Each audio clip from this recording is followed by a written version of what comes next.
Tonight on Screen Geeks, we're going to talk about the new Super Nintendo, or I guess just Nintendo Mario Brothers, Super Mario Brothers Game & Watch, Season 2, Episode 3, Chapter 11, The Heiress from The Mandalorian. And we're also going to talk about Wonder Woman 1984 hitting HBO Max.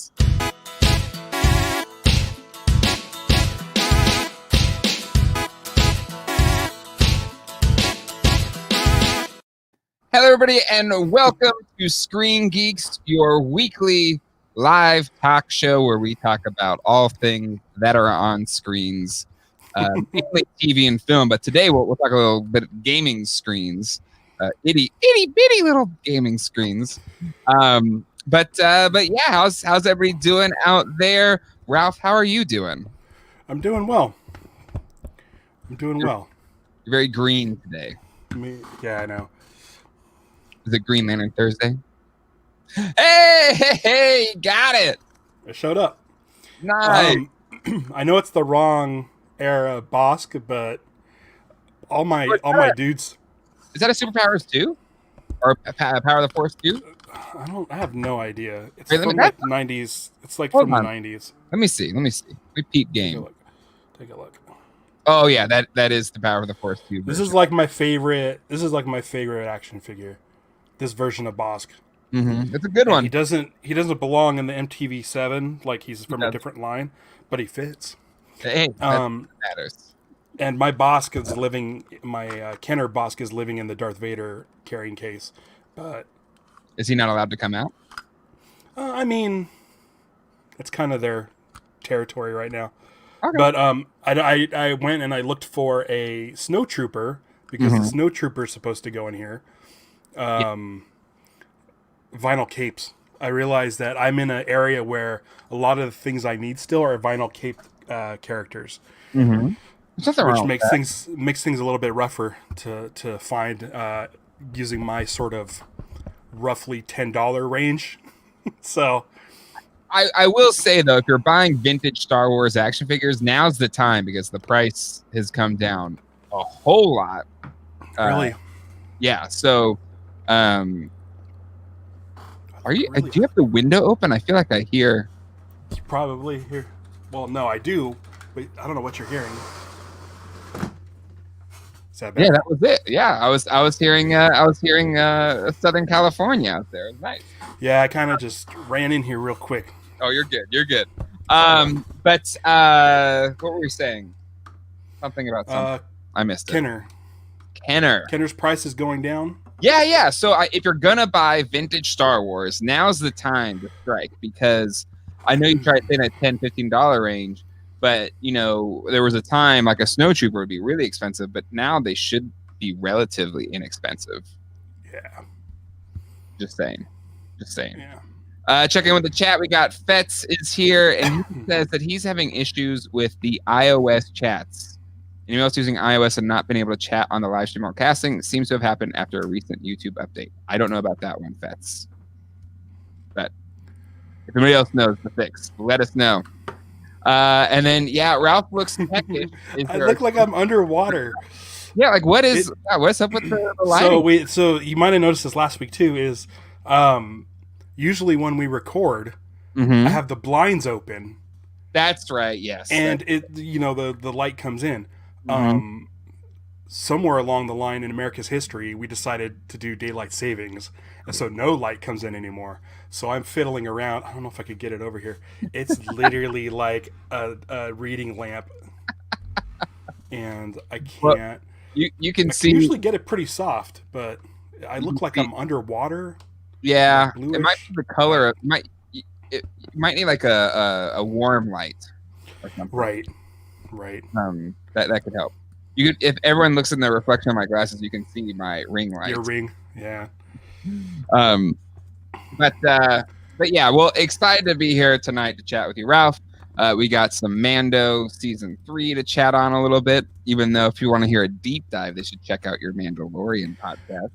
Last week I talked with Adam Frazier from Slash Film, and it was like it was the longest one yet. It was about an hour and 10 minutes or so. That's long for you because usually when at least when I podcast with you, we get to like 39 minutes, and you're like, all right, let's wrap it up. Yeah, because I mean the shows are what 40 minutes. Yeah. So why I don't? Yeah. At that point, we might as well be doing a commentary. True, very true. Eddie says need to repaint the whole room orange. There you go, Ralph. Just do that. Yeah, I'm actually trying to work on something here. I'm gonna paint my room orange. I mean, I wouldn't mind. It'll make you softer in the light. All right, I have a little request, and I might ask this on Toy Geeks too, but I am on the hunt for something that'll probably be really hard to find.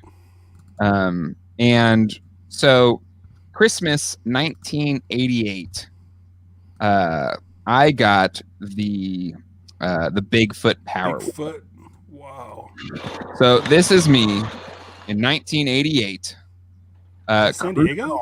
Huh? That's San Diego? Yeah, it's Southern California. Christmas morning.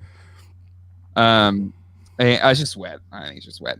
But anyways, this is me in I believe it came out in 1986 from all the research that I've done. And I loved my Power Wheels Bigfoot car. Drove it all the time until eventually just the battery stopped working and the motor stopped working. See, there's a little baby me. You look just like your kids. It's weird because their faces are definitely there's a lot of Colleen in the face, but yeah, the smile is. I feel like our smile is very similar. So, anyways, I am on the hunt for one of these. If anybody out there in internet land has a connection, there's one on eBay, but it's all the way in Seattle, and I feel like the shipping on that would be nuts. But if he has a good lead on a 1986 to 1988 big, what we need to do is keep track of our listeners. Now, I know personally that Fetz is in the Seattle area. Oh, good point. So if he could bring it, like, do we have anyone that's like in Montana or anyone in like Idaho where we can like relay this thing across America to Raleigh, or even to like San Diego? Because I'm sure you'll see your family. Yeah, but then how do I get it back? Like I'm probably flying there. I can't. You can't check a Bigfoot, can you? Yeah, it's your security animal. Yeah. If you notice in the trunk, I have my pull string Pee Wee Herman doll that I got from my great grandmother the night before Christmas Eve. There he is, right there. But anyways, all right. Who's shooting this? Is this Jack shooting this? It is. Jack is shooting. So wobbly. What is back those big camcorders? You know, it was a lot tougher then. A lot tougher. Why are you taking his side? I'm just saying. I'm trying. They were big and heavy then. Okay, I'm just trying to give them the benefit of the doubt. I should look a little bit better. Do I look a little bit better? Oh, you look. Whoa! It's night and day. Night and day. Let's see. Colleen says, "Hi, Ralph." Hi, Colleen. I'll be talking to her this weekend about the next episode of Mandalorian Chapter 12, and that'll be released on my Patreon on Monday. And then for free for everybody else the following Monday on YouTube. Yes, Colleen has been stressing a lot about being on your show. I've been doing trivia cards and stuff, just trying to get her ready. She's very nervous. I'm trying to. I don't think in the whatever 14 or 15 years I've known Colleen, I don't know if we've ever been on a podcast together. Just like you and her, at all. You've been on Metro Buzz or something before, I'm sure. Oh, that's true. That's right. I think God, that was like 14 years ago. I know. How am I supposed to remember that? Okay, yeah. Of course I was on Metro Buzz. Eddie says, "Dude, this is bad ace." I agree. Eddie says, "I DM'd you via Instagram, not part of the Power Wheels conversation." Oh, that's that. I mean, I will share a DM with you, Eddie, any day. There you go. I'll ride that bish all the way to NC. That's fast. Yeah. For those playing at home, the one that I saw on the Hbo Bay, it said it needs a new battery or something, but it looks pretty good. Ryan Moore said, "Drive it back across the country." Strange story with Bigfoot. And then Jay Griffith says, remember the vinyl Pee Wee Playhouse? That thing was awesome. It is awesome, and I own one. It's in the light's not on over there. So is it like a Migos? Yes. Playset, like the Star Trek bridge? Yeah, so it's right there above. I don't have the lights on in my. Oh yeah, I could totally see that. You see it straight ahead. Yeah, I probably can't. But anyways. Anywho. That's a great set. I'll definitely, I want to do like a deep dive on that, like a review of that one day on the channel. But yeah, so we'll see the magic of the internet if anyone can help me find a 1986 through 88 Power Wheels Bigfoot. Okay, now go ahead. You're gonna say something? Nothing. I'll talk to you after. 1986 brought something. I'll talk about it here. Okay. No, I'm not going to give any information out. I don't have any information, but there has been talks that my group that I get together with on Sundays to play the 1986 board game Fireball Island, we are considering doing a live Twitch stream for charity. Oh, that's fun. That's all I'm going to say. Okay. All right. You know who's involved. I'm not going to say who's involved, but I know who's involved. Yeah. So, well, I'll keep you posted on that. Okay. If that happens. We're looking. Okay. Yeah, we're looking into it. That'll be fun. That'll be really cool. I can be your alternate. Can I be your alternate in case like your finger gets sprained or something? Yeah, sure. All I do is roll dice. Oh man, your understudy. I'll be your understudy. All right. Okay. So first things first. The new Game & Watch that Nintendo dropped this week on the world. Now, I thought this thing would be really hard to find, so I wasn't even like stressing about it. But on a supply run to Target, they had like, I don't know, 20 of these things in the little display case. So I figured, well, when in Rome, it's here. I might as well pick it up, see what it's like. If I don't like it, I can return it. But I mean, it's kind of one of those things. Like, how many times can you buy an album? Right. Like I've owned 7,000 different versions of Zeppelin 1 through 4. But every time there's a new version of it, I pick it up for some reason, or DVDs, Blu-rays, VHS, whatever. I feel like we're doing the same now with video games, where this is probably the 5th or 6th version of Super Mario Brothers that I've owned. But you have it everywhere. Yeah. Okay, so I want one of these. Okay. But I haven't looked at the specs. I don't know what's included with it. Now, I'm hoping you say, oh, this is like one of those arcade up machines that you have where it has like several games on it. But I don't know. Okay, so first, it is pretty cool. It's tiny. It's very small. Yeah. And it does have... it has 3 games. I wish it had more, but they're probably going to milk it in terms of the games. But first, the packaging is really neat. It has this kind of outer sleeve that when you take it off, let's see. Oh, okay. I see that. So you can kind of keep it intact. Yep. So yeah, it kind of adds little graphics to it. So you have like an old school Game & Watch game underneath, as well as Super Mario Brothers. Right. That was pretty cool. And then it charges with USB-C, which is what most Nintendo things are nowadays, which is great. It's very universal. And then you've got the little Game & Watch. And it's really simple. You just have this little power button right there. And then when you turn it on, you kind of have this little start screen. And it basically has 4 things. It has this watch. Because it's a Game & Watch. Yep, exactly. So you can set that up. I set it up great. So it's night and day, which is cool. So when you switch it to a nighttime, the screen changes to a little nighttime graphic, which is neat. And then you have 3 games. So you have Super Mario Brothers. And then you have the they call it the Lost Levels, but in Japan, the original Super Mario Brothers 2. Right. And then the ball game from Game & Watch. Oh, okay. That's a missed opportunity. I agree. because I have this still. Mm-hmm. I still own this. This is the Super Mario Brothers Game & Watch from, I don't know, 1987 or something. Yeah. There's probably a date on here. I don't see one. But this is a Game & Watch version of Super Mario Brothers. Yep. And you can run, jump, and try to get to Bowser and hit the axe and all that stuff and save the princess. Mm-hmm. It seems like this would be the game to put on there. Like 100%, this should be the game that's on there. True. That's a good point. As a kid, the only Game & Watch games I had were just like the straight up Game & Watch games. I never had the Super Mario Brothers one. Yeah, this one is Mario in the ball game? So this is what they did. Where I thought was a little. I prefer Mr. Game & Watch, but I'll skip ahead here. Yeah. So when you go to Game & Watch Ball,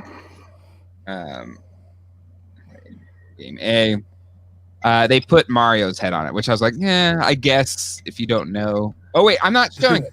Like, how hard would it be to program this? I agree.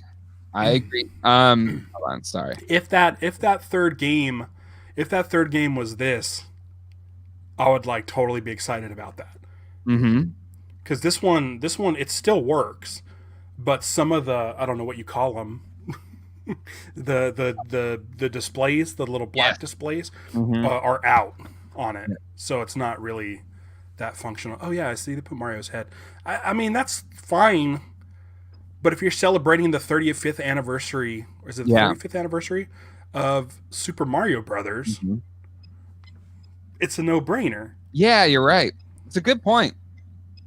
And especially because it's not something that would take up a lot of space, you know? Right. They could have put it on. Yeah, this came out in 1988. So they absolutely could have done it. But my guess is that this is the first of many kind of Game & Watch re-releases. You know, they'll probably do every major NES game. Like Zelda's coming up on its 35th, I think. Exactly.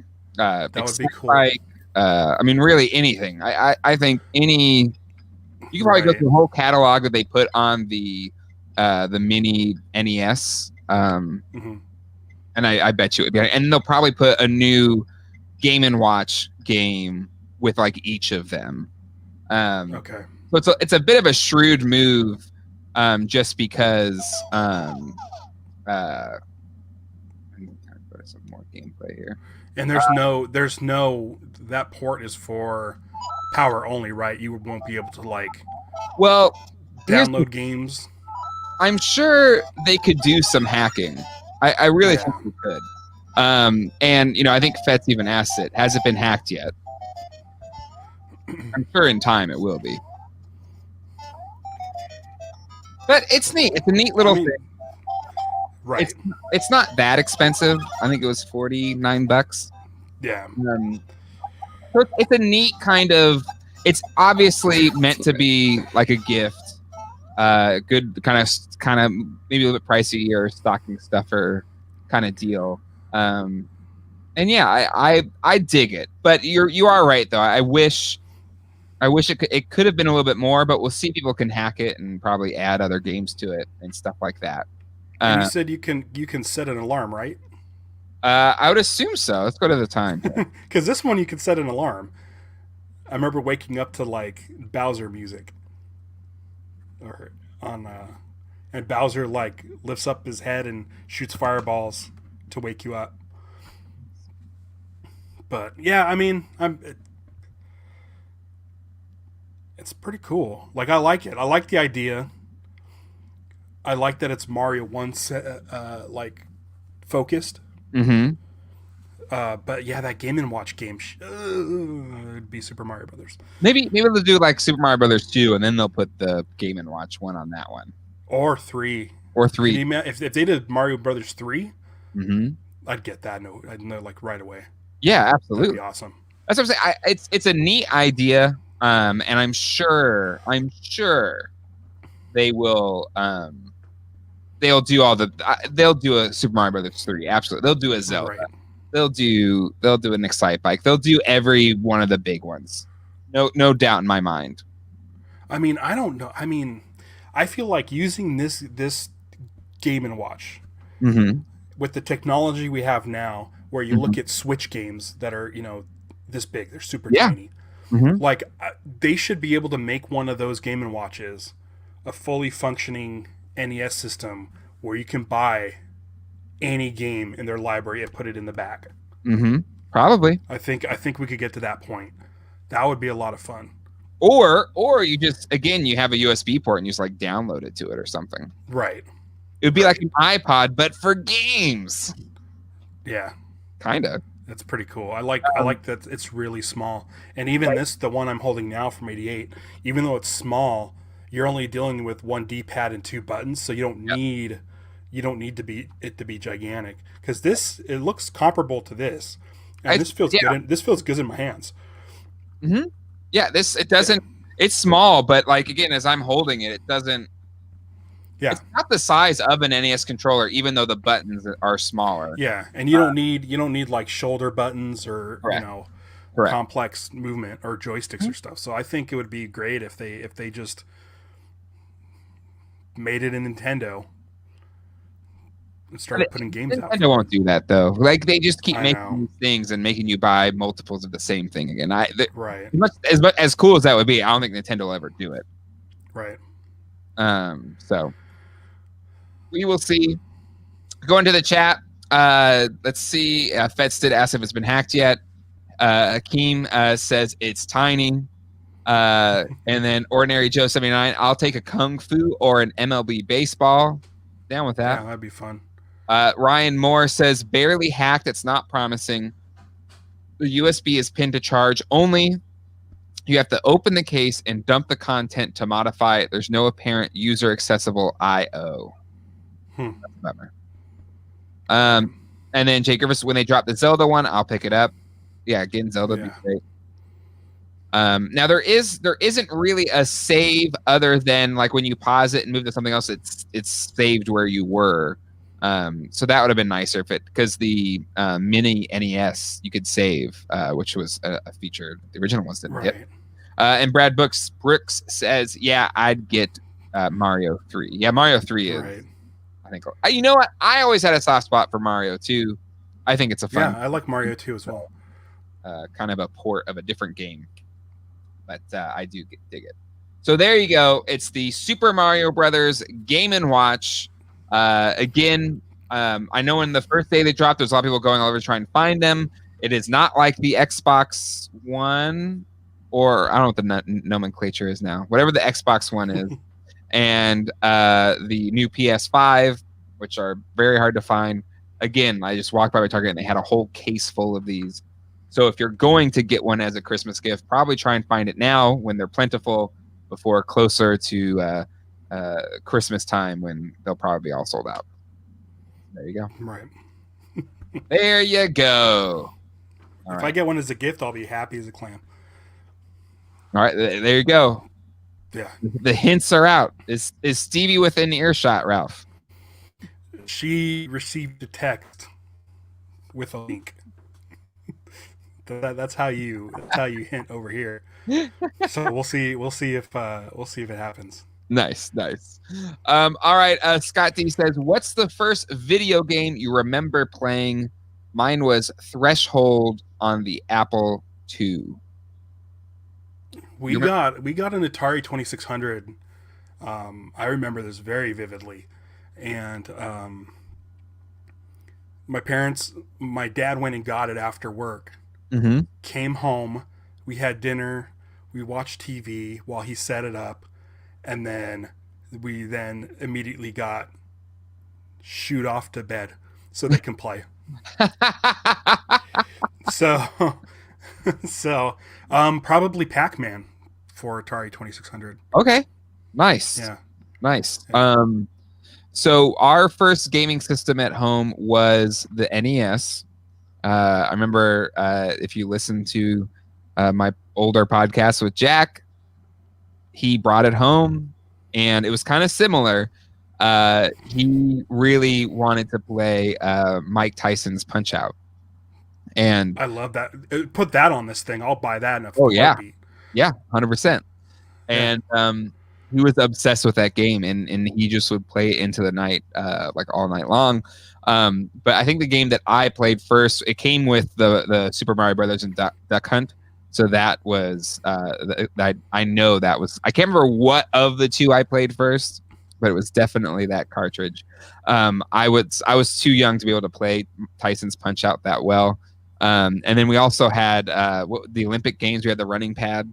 But we had a lot of games for it. The NES was the first. But Apple, I'm trying to remember. I think I didn't interact with an Apple II until kindergarten. So I'm pretty sure the NES was the first experience. But the Apple II, all those games, Oregon Trail, everything. Right. That was my first. I'm gonna start calling Jack Bald Bull. Bald Bull? Yeah. Oh, from Punch-Out. Yes, sorry, yes. I don't know if he would get it, but you can ask him. He again, but he was kind of funny like that. He would, when we got a Sega Genesis, and we had the Sega channel, he would play games on the Sega channel because he doesn't really sleep ever, so he would play video games until 3 a.m., 4 a.m. Yeah, I still have my Genesis. I love the Genesis. Let's see. The Atari 2600 version of Pac-Man looked nothing like the arcade Pac. I mean, that's kind of what it was back then. Yeah. Even though if I had to pick a favorite, or one of my favorites, is Miss Pac-Man, is an absolute favorite. But that's arcade. And if you're looking for Atari 2600 games, the original Mario Brothers was on Atari 2600. Not Super Mario Brothers, but Mario Brothers. Really pretty good graphics for 2600, and it's kind of fun. You could play two players, Mario and Luigi. It's the one where you hit the turtles from underneath and knock them down. I really dig that game. I think it's kind of an underappreciated of that Nintendo arcade game era. It's probably the least it's upon, but I really dig it. I really like it, especially two players where you're bouncing off each other. It gets pretty competitive. I agree. Enduro for the Atari 2600 first game, Jimmy P. Town. And then my Apple II had an all green screen. It was a Dharma Hatch style computer. Ours. Again, I didn't get a computer personally. I got a hand-me-down one when I was 7, and it was an Apple IIc. But that one had a color monitor, which is pretty cool. But in school, we had the monochrome green monitors. And for a time, I owned an Apple II Plus with the Dharma style Apple III monitor. I had the whole setup, just like the Dharma station computer. But I did sell it because I didn't really have anywhere to put it. But it was a fun thing to have for a time. Ryan Moore says I'm a huge original Mario Brothers stan. Also Popeye. Really, all of those Nintendo ones are great. I had a Popeye handheld that was similar to the Game & Watch. I don't know who put them out, but it was a rectangle shape, but the screen would pop up like a triangle shape, and it would reflect down onto the bottom. Donkey Kong Game & Watch also was a flip Game & Watch. Yeah. So it might have been a Game & Watch. Yeah, maybe. Those were cool. We're gonna Google it real quick because I think it was a Game & Watch. Popeye. It's a good looking site, by the way. That Nintendo Game & Watch Mario site. Look at that. Yeah, look at that. Oh, so nice. Gold. I would just look at Popeye Game & Watch, but I don't understand why it had that sort of collapsible screen. I think there you go. That's that pic. There you go. And it's like a mirror on the bottom, and you look at the mirror. Yeah, look at that. That's kind of cool. Yeah. Panorama screen. That's the. I guess the light comes in through the top and projects it down into the. Yeah. Look at one. That is really cool. I've never seen that before. You had that? Yeah, when I was a kid. That is really cool. I think it was a hand me down. But yeah, well, you could own it, Ralph, for only $346. Wow. Wow. We'll wait. I'll bring this out, bust this out since we're talking about this stuff. This is something that I used to play with my grandfather, and was recovered from a grandparents' storage facility. Mm-hmm. It's this Tandy golf game. Oh yeah. Yeah, it's pretty awesome. Mm-hmm. I've been playing that. It's very, very basic. All those. Yeah. Oh, it still works. Oh yeah. That's awesome. I've been playing. All right. All right. Any other thoughts, Ralph, before we move on to the next subject? I'll be happy if I get one for Christmas. Hint, hint, wink, wink, nudge, nudge. Stevie, get Ralph one of these. I have a. Oh yeah, you're in my area. I'm going to send Stevie a text as well. just a link to the website. That's all I did. All right. Moving on here. Mandalorian season 2, episode 3, chapter 11. Yeah. Now, you texted me Friday, and you're like, "This might be my favorite Mandalorian episode ever." That's kind of a recency bias thing, right? Usually, it's like the most recent thing is the thing you like the most. That's just a human thing. But now that you had a week to let it marinate, do you still feel like the Heiress is your favorite episode? Yeah, it was awesome. Dude, like, I had definite issues with season 1 being mostly walking around a desert. Mm-hmm. Season 2 has been awesome. And I mentioned that the first episode of season 2 was my favorite of the series, and I think this episode is better. I really, this had so much more Kenner action figures in it. It was. That is like standard. That's like what. I mean, here's the thing. Like, there's a lot of stuff in this episode we haven't seen before. Mm-hmm. We've seen boats in Star Wars, but this is a little bit different. It's not like a Naboo gondola, Fair enough. It's a good old just kind of fishing boat. Mm-hmm. I love that the stormtroopers refer to the Mandalorians as pirates. Yes. Yeah. I've been saying this a lot lately, and I feel like this is what I want from Star Wars. I want a swashbuckling adventure. And I feel like this one had all of that.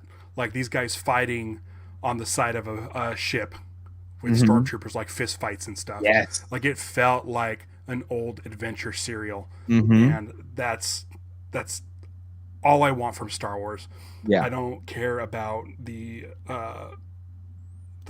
sort of fantasy mythology stuff as much as the punching and the jump kicking and laser guns and jetpacks, and this had all of that stuff. Titus Welliver, I know, showed up black, and it was so funny because when he showed up on screen, I'm like, oh man, that looks like the Man in Black, but why would he be? He's like the star of his own show. Why would he be a random guy? Imperial officer, everybody, Mandalorian. And then I was like, oh, because if you want to be in Star Wars, you have a chance to, and of course it's him. It looks like him, and I was like so fired up.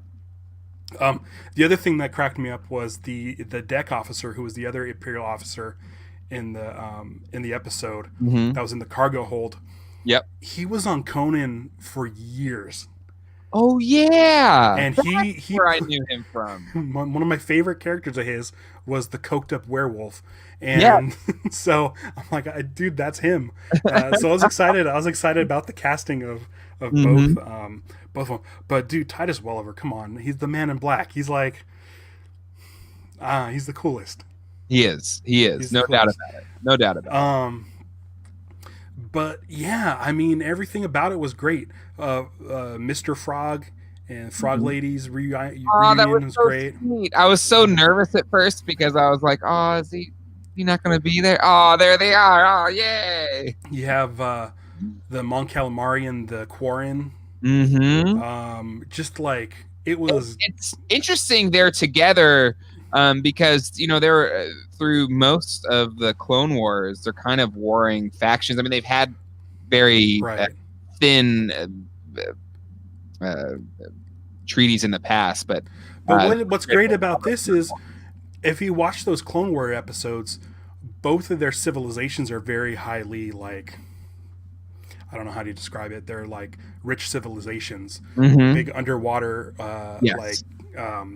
castles and cities and stuff, and they seem both very wealthy with these big armies. This is on the outskirts of the galaxy, so they've removed themselves so far from their planet that they don't have any reason to fight each other. Yeah, they're just coexisting in this place, which is pretty cool. I wonder. Well, no, I guess because the Mon Calamari, they provided the big ships essentially that helped the Rebel Alliance, overtake Death Star 2.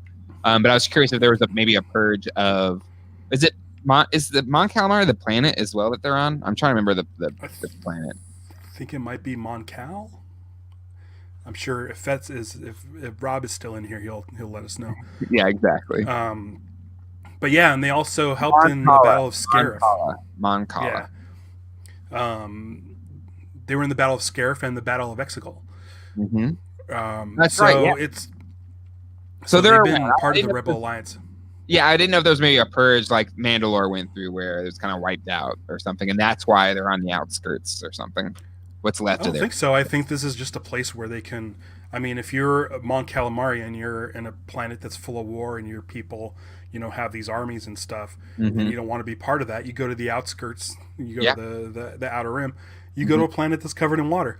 Yep. And apparently they have no issues with the Quarren there. So I kind of like that idea of the farther you get away from war, you can like kind of coexist with your enemies. So it's pretty interesting. It is. It was. It definitely was.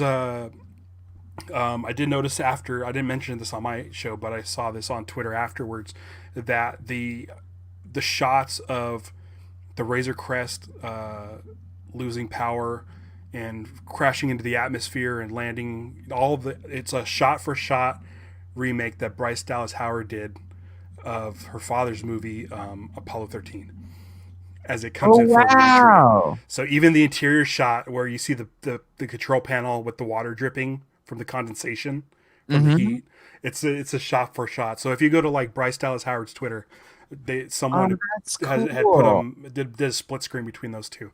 So that's kind of cool. I was like, oh, that's really neat. I thought she knocked it out of the park, man. I love this episode. It was a pitch perfect episode. Right. And Bryce Dallas Howard, this is her second time, because she only did one episode, season 1, right? Which I thought was a really good episode. But this one, she really got to kind of flex into just so many great set pieces that were really fulfilling. So there talks about her helming a movie or something, whatever. Like if this is your training ground for directors and creators to kind of take on their own stories, go for it. I think she should be doing Willow. Ooh, I think I don't see why she wouldn't be. I would even cast her as Laura Dannon. Yeah, I think she would be good for the role. Yeah, and the right age. Yep. So, Bo-Katan. Yeah, this was great, and I didn't realize that she was the voice. Yeah. Oh, you didn't know Katie Sackhoff was the voice. No, I didn't know that. So I'm like, oh, it's cool. She looks like the character, but after watching Clone Wars over the span of 15 years or whatever, I watched 13 years. I never thought to look up who the voice actors were. I only knew it once I heard like the rumors that Katie Sackhoff was actually in talks to play it. I didn't realize it was her until that the rumors started or whatever.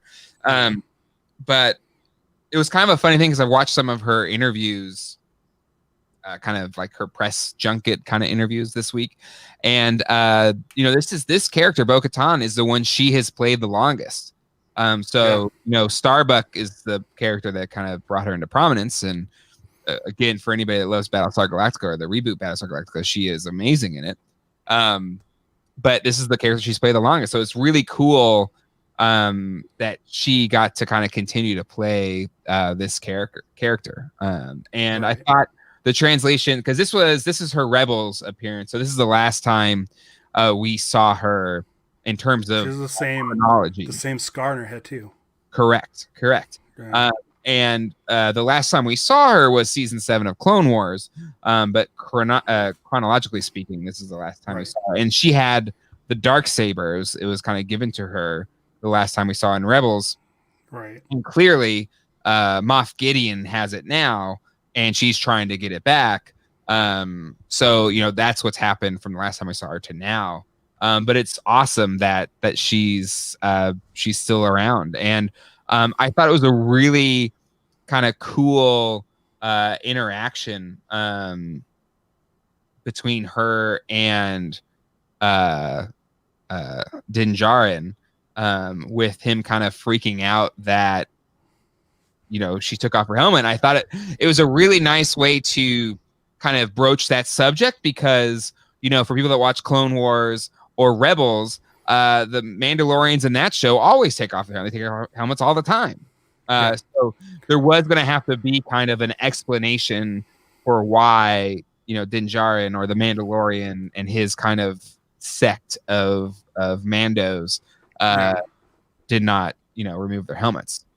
That's what I like about that as well, is that there are different sects of Mandalorians.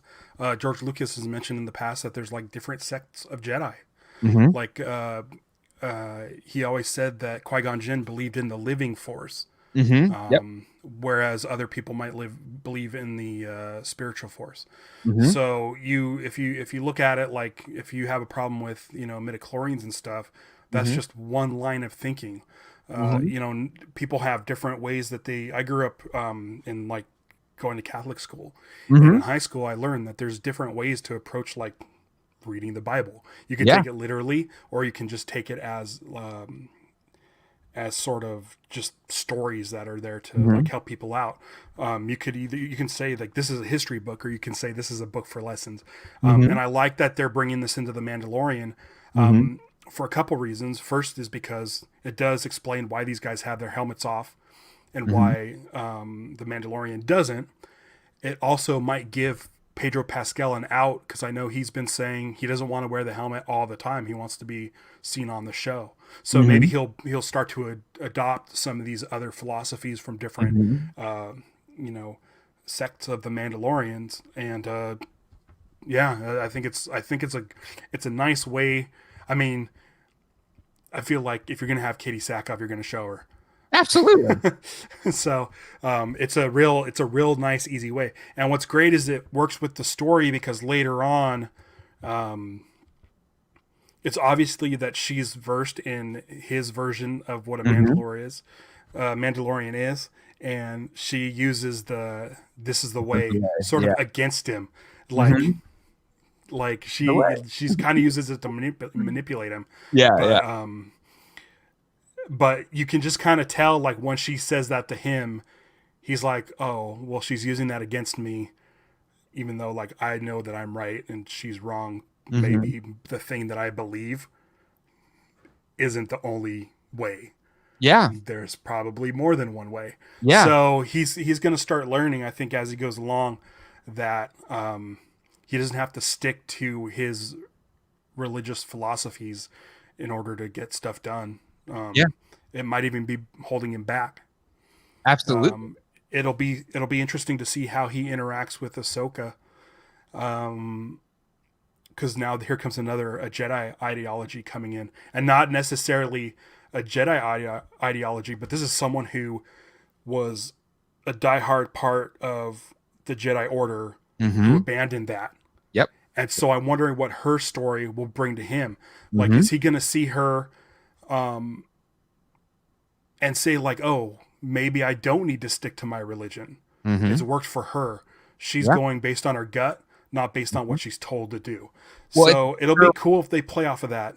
Yeah, because it's her that's what I love about Ahsoka's journey is she believes, and I think as she kind of in season 7 where she left and she didn't want anything to do with it, but then she saw, well, the original, like what the Jedis were supposed to be, we need to get back to that. Less of this, political, just bureaucracy or whatever. We need to get to like actually helping people. And that's, what she follows. And it's interesting. It will be curious to see like where she's at in her own journey now. And they said, we're going to go to Ahsoka. If it's Mandalorian, we're going to have like 2 episodes of wandering through the desert or something again before we get to it, probably. But whenever we do get to her, it'll be curious to see, because the last time we really saw her, spent time with her, or even heard her speak, was in the season 2 finale. No, I'm sorry. It was kind of brought back in the season 4. But kind of that same thing, that showdown with Anakin or Darth Vader. And, he says, that's not the Jedi way. And she says, I am no Jedi. And now roughly, 10, 15 years have passed. Yeah. So, where is she now in that, because her sabers, she converted to Inquisitor sabers from red to just clear, essentially. They aren't a color.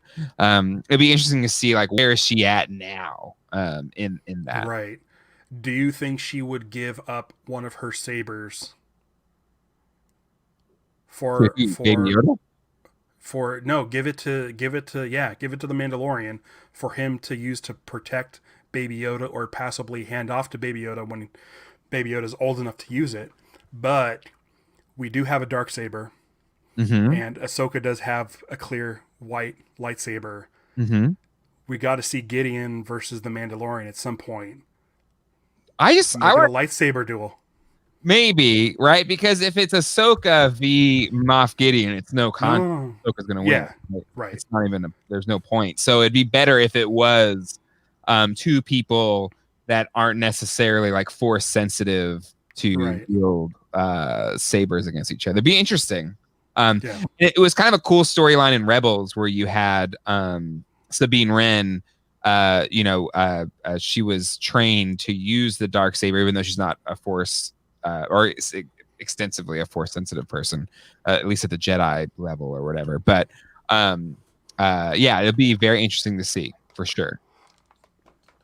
I hope her ideologies helps Mandalorian question his. Mm-hmm. I agree. Ideas. Brad Brooks says Bo-Katan looks amazing for it having been like 30 years. I believe if the timeline works out, because she was younger than her sister, so I think they've spec'd it out that she would be in her late 40s in Mandalorian time. And Katie Sackhoff is in her 40s, maybe earlier 40s, but the Mandalorians, they eat healthy and they stay in shape. I don't know. Jimmy P Town, Moff Gideon's pawn shop is how he got the darksaber. Maybe. Now I assume in the Purge he must have stole it or something. I'd be curious to see how he would get it from Bo-Katan in a fair fight, right? It would have to be something he did, right? To get it from her, not in a fair way. But I agree. I thought the episode was fantastic. Really. It was short. It was out of all of them, it was only 30 something minutes. Oh, really? Yeah, I think it was like 30. What happens? Yeah, exactly. And we even talk about the child staying with the frog mommy and daddy, and I was like the whole time the little baby was like, don't eat it, please don't eat it. It was like, oh no, he's caring for the little baby tadpole. All right, okay, I guess people that are upset that he was eating the eggs last week could just chill out a little bit. Yeah. But I thought that was cute. The whole him kind of being upset about the repairs that were done to his ship. It's like Mon Calamari. I thought that was fun. And again, I thought that was interesting because again, the Mon Calamari, they those ships that they contributed to the Rebel Alliance were amazing ships. So it's in there. Right. blood, but maybe it's just a dock worker that wasn't very good at it or something. For $1,000. I don't know. Is 1,000 credits good? I don't know. I don't know the exchange value of certain credits. Yeah. But if you notice, I think the credits he gave to the guy in the shop or whatever, the cafe, were Mon Calamari credits, I think. Yeah, that's the ones from the first episode, chapter 1. Yeah, exactly. Yeah, exactly. The flan. I think they call them flan. Maybe. Yeah, that sounds right. That sounds legit. But still, really excited. I believe Scott D said, "Stay up tonight, guys. It's 5.5 hours to go to watch." Nah, I can't. I can't. My kids get up at 6 a.m. if not earlier, so that's not going to be me. But I'll watch it tomorrow. I'll enjoy it tomorrow. And I worry though, because it was such a great action-packed episode. They do usually like to have a bit of a wandering in between those. So we'll see. But I've enjoyed all 3 episodes so far. I think people kind of poo-pooed last week's, but I enjoyed it. I thought it was a really great episode, compelling story, and we got a desert planet, a ice planet, and a water planet. What's next? Earth? Nah, it's another desert planet. Huh? It's gonna be another desert. Yeah, it's another desert. Pedro Pascal in his contract says I need to at least walk through the desert in 5 episodes a season. I need that shot. All right. Well, that is our Mandalorian chat. Last thing to talk about, Ralph, is that Wonder Woman 1984 finally has a theater release. But the bonus is if you have HBO Max, they're dropping it on HBO Max 2. Right. And what's interesting is that if you're a subscriber, you get it. You don't have to pay any premium on top of the subscription. You hear that? It's going to different. Right. I was looking at some numbers. Okay. So it was recently announced that Disney Plus has over 73 million subscribers. Mm-hmm. That's households. Mm-hmm. And it's $6.99 a pop. They made last month 510,000 plus, or 510,270,000 dollars for last month alone. Wow. Yeah, that's what that comes out to. So $6.99 times 73 million. Mm-hmm. Okay. So I'm like, okay, cool. So they're making money easily. They could probably put out Black Widow, but whatever. So we're gonna see how Wonder Woman does. It is gonna get a theatrical release. The way theatrical releases have been lately have been somewhere in the like 4 millions for opening weekend. But this is Wonder Woman, so this is a different story. I'm not gonna go see it at the theater. I don't feel comfortable, especially here in California. I think cases are spiking. But I looked at HBO Max and I was curious to see what their subscription was. And they have 38 plus million subscribers to HBO Max. That's about half of what, a little bit more than half of what Disney has. But they charge $15 a month.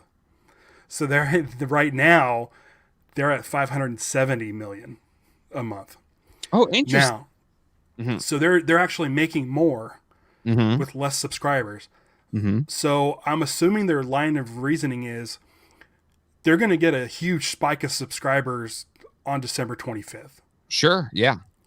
And even if it's,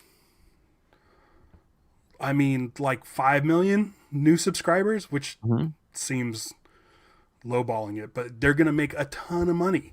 They're going to make a ton of money off of Wonder Woman. And it's going to be nice because you don't have to pay the premium.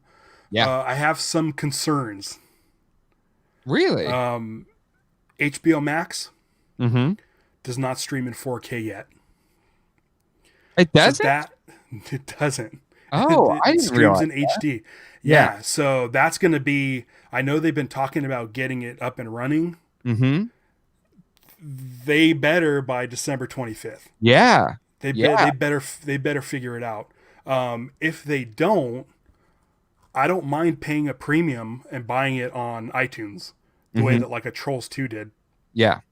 I don't want to rent it on iTunes, but if I could buy it for $40, I would totally buy it because I bought every DC movie and I want to see it in 4K. So that's going to be interesting to see. They've got to get it up in 4K, right? They have to. Yeah. I don't see how you do a Wonder Woman. It's a premiere essentially. Yeah. To a very successful franchise. How do you not stream it in 4K? Right. So we'll see. We'll see what happens. I mean, I'm watching it. I've been an HBO Max subscriber. Well, we've been what was it before? HBO Now. HBO Now. Well, Go is if you subscribed on cable, then you got that. Right. We've been cable free for over a decade, I feel like. And yeah. So they've converted over, and I think HBO Max is great just because you get all the HBO stuff, which was $15 anyway, and now you get Cartoon Network and Crunchyroll and the DC catalog and the Sesame Workshop and Looney Tunes, and like they've thrown a whole bunch of stuff there. It's a lot of great content. And I don't mind the $15 there because I feel like that to me is worth it. Hulu, I pay for the very cheapest ad-based one because there's not as much stuff there. I don't mind. I don't care. I watch the ads. I hate that. I hate the ads. We've gone ad free for ads. I don't mind because I don't watch it enough. I don't watch enough to pay to not watch ads. But going to the chat, KJ Smith is here. Sup peeps? Hey KJ, good to see ya. And Old School Shinobi, howdy do. Hello Old School, good to see ya. I feel like whatever happens with this Wonder Woman thing, HBO needs to praise how well it did. Like I don't care how they do it. They need to say it's been a complete success, which I'm sure it will be. I'm sure they're going to get X number of subscribers. Yeah. Just on that day alone or that month and at the beginning of December. I guarantee you before Wonder Woman starts, they will have an ad for the Snyder Cut of Justice League. Of course. Because you're going to want people to stick around for that. Yep. But they need to seriously be like, this is a complete success. I feel like Disney didn't really do anything with Mulan. I don't know if we heard any numbers. I don't know if it was a success. Yeah. I don't know if people took the bait on the $30 additional fee to get it premium. Yeah. It's out now. It's out now on iTunes for $20 in regular direct home video sort of rotation, and then it'll show up for free at the end of this month on for subscribers of Disney Plus. I feel like people assumed it was a flop or a failure, but I have no idea. I haven't heard anything about how well I heard how it was received, but I feel like a lot of criticism since they did it in the area of China that was basically trying to wipe out a whole race of people, which is terrible. So I feel like that probably out of everything overshadowed it the most. I'm whatever happens, I mean, even if it's not like this insane, like we can tell, like the public can tell that this went really well. Yeah. I feel like HBO needs to be like, listen, we've already made close to $600 million anyway. Just from right now, that's how much they're making pretty much for subscriptions a month. Yeah. $570 million a month. We know that's what has been said in the news. They need to say that Wonder Woman's success is, like I don't know, 90% of our success is because of Wonder Woman. Whatever they say, they need to make it so that everyone thinks that this is a viable way to do things, that we could get more stuff on our screens. I want to see Black Widow. I just want to see more. I don't disagree with you, but I feel like maybe they're playing it close to the chest because it's still kind of this tightrope act where they know they need to, or they're still trying to make sure that people still go to the movie theaters to see it. So I feel like they're probably not going to go like, this is the most amazing thing ever. Screw theaters. Like, 'cause if they go that positive with it, that might scare the entire kind of theater. I mean, they're already in dire straits. This is going to be a big movie for theaters. Mm-hmm. But I feel like they just need to say it's a success. They need to come out and say that we're really happy. Because I want to be able to have the option, and I don't want other studios to be scared about putting stuff up. Mm-hmm. I agree. Sooner than later. To me, the more the merrier. But that's just. I'm excited to see Wonder Woman. I agree. I cannot wait. It was supposed to come out like over a year ago. I don't know about the 4K thing. That's concerning. But right. But I'm perfectly fine watching movies at home. I got a decently sized TV. I got a Sonos kind of surround sound. It sounds great. Perfectly fine sitting watching movies at home. Even though my wife hates the Sonos surround sound thing because I'm partially deaf, so I like it loud, and she hates how loud I have it. But I want to feel it. But I'm hoping like things like this. Like I'm hoping this is successful, and HBO is really transparent with how things are going with the movie, unlike Disney, who has I have no idea. But so that we can get things like Ghostbusters Afterlife to get pushed forward. If we're still in this situation by the time that Ghostbusters Afterlife is supposed to come out, I'd rather it be released in limited theaters and put on Sony has no desire video. But Sony doesn't have an HBO Max or Disney Plus, so I think Sony's kind of, we gotta, like, what do they do? Put it on PlayStation 5? Did they own what do they own? Don't they own Crunchyroll or no? Crunchyroll on HBO Max. Crackle. I think they had Crackle. I know. We're all gonna have it now. But no, I feel like I'm hoping that this is something that lets other studios know that it's safe to do it this way. I mean, it sucks for the theaters, but that's the situation we've been put in. So, hopefully by the time Ghostbusters Afterlife, when's that supposed to be released now? It's summer 2021. Right. And then I want No Time to Die. Like I want to see these movies. So I'm hoping that this does well enough where we can get the ball rolling. Yeah. On that. So. Old School says, unfortunately, the theater industry is at the mercy of COVID. The minute that is alleviated, studios will be happy to do what's needed to get their films back in theaters. Sure, absolutely. Right. Yeah. But theaters will go bankrupt. Old School, they will go under if no new big movies until next summer. We'll see. I mean, I feel like not every theater chain is going to survive, unfortunately. Right. That's kind of the crummy part of this whole 2020 situation. But with 2 vaccines now being really promising, and if say they start getting those out, and maybe by fall of next year we'll have herd immunity because of those vaccines. So there's the lights at the end of the tunnel. It's just unfortunately we're at the worst part of this pandemic, and most cases we're seeing in the United States right now, and it's terrible. It's going to be rough, but it's nice knowing there is light at the end of the tunnel. But it's going to be another 4 or 5 months and another nearly year until things are fully back to normal. Right. Anywho, that Wonder Woman. I'm excited. Wonder Woman, 1984. We'll talk about it as well.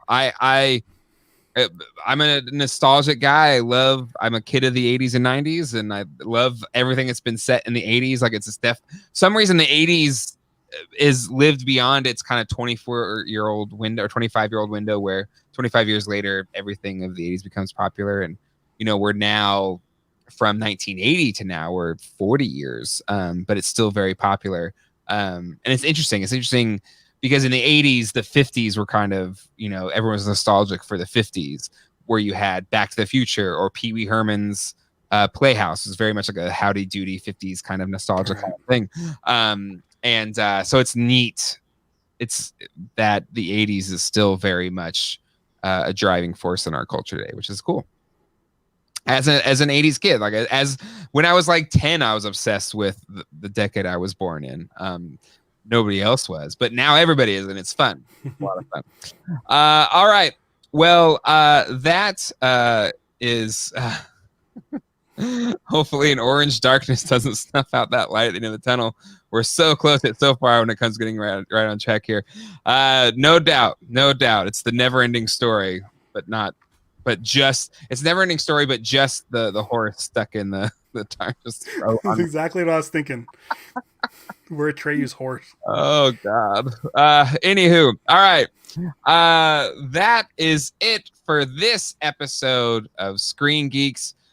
Thank you everybody in the chat, everybody that watches this live. Thank you to all the new people that are watching this for the first time today. Hopefully you enjoyed it. Join us Thursday nights at 9 p.m. Ralph and I jump online and chat about the latest things on screens of the past week. And it's going to be Mando heavy for the next few weeks because Mandalorian's going on right now. But yeah, we always enjoy the time to hang out with you, Ralph. And everybody in the chat, thank you so much. Join us Sunday at 9 o'clock for Toy Geeks. We're talking more toy stuff. And I have a few reviews and videos that I've been working on, been really busy at work, but those will be dropping very soon. And as Jay says here, Jay Griffiths, don't forget to hit that like button. Hit the like button. And subscribe and all that fun stuff. See you soon. Old school, sorry I was late. See y'all Sunday next week. That's all right, old school. As long as you're here, that's all that matters to me. Because when you weren't here, it was rough. It was really rough. But glad you're back. All right, well, that is it. We'll see you all next time. Hasta luego, and goodbye.